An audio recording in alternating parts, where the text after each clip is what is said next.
దేవుని వాక్యం చదువుకొని ప్రార్థన చేసుకుందామా.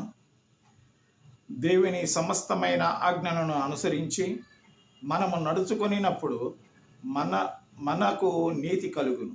ద్వితీయోపదేశకాండము 6వ అధ్యాయం 25వ వచనంలో ప్రార్థన చేసుకుందామా.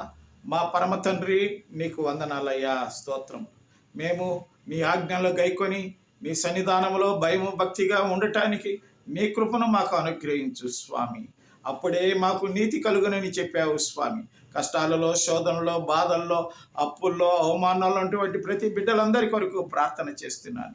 ఏ బిడ్డలను విడవకూడదు స్వామి. ప్రతి బిడ్డలు కంటతడి పెట్టి ప్రతి బిడ్డలందరి కొరకు నాయన, తల్లిదండ్రులు లేని బిడ్డల కొరకు, విధవరుల కొరకు, దిక్కులేని బిడ్డలందరి కొరకు ప్రార్థన చేస్తూ యేసుక్రీస్తు నామం పేట నాయన మా ప్రార్థన ఆలకించినందుకు నీకు వందనాలు చెల్లిస్తూ యేసు నామమున ప్రార్థించి వేడుకుంటున్నాము తండ్రి.